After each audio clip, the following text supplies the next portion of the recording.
the story, so the next day she went to visit the family. And she saw the mother there. She said, you know, I'm astounded. This famous story of Joshua and the Battle of Jericho and the walls coming down. Yesterday when I asked the class, who pulled down the walls of Jericho? Your son Johnny said, I promise you, teacher, I didn't do it.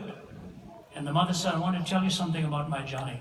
If he says he didn't do it, he really didn't do it. Now he was really astounded and decided to go and visit the father at the office. So he went to the office and said, you know what's happened? Your son says this, your wife said that. The father said, I've heard about you. What's the problem? How much did this wall cost anyway? We'll try and replace it. Biblical knowledge, so rare, so unknown in our time. We are a biblically illiterate people. So little of the scripture is expounded.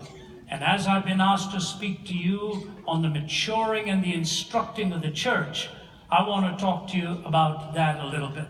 But let me tell you a funny little story before that. This young man was being interviewed for ordination, and the bishop said to him, do you know the story of the Good Samaritan?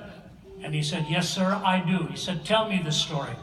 So the man says, it's a story about this man who was traveling from Jerusalem to Jericho, and he fell among the thorns, and the thorns sprang up and choked him. And as he went on, he didn't have any money. And he met the Queen of Sheba, and she gave him 1,000 talents of gold and 100 changes of raiment. And he got into a chariot and drove furiously. And when he was driving under a big juniper tree, his hair got caught in the limb of that tree, and he hung there many days, and when the ravens brought him food to eat and water to drink, and he ate 5,000 loaves of bread and 2 fishes. One night when he was hanging there asleep, his wife Delilah came along and cut off his hair, and he dropped and fell on stony ground. But he got up and went on, and began to rain, and it rained 40 days and 40 nights, and he hid himself in a cave and lived on locusts and wild honey. Then he went on till he met a servant who said, come take supper at my house. And he made an excuse and said, no, I've married a wife and I can't go.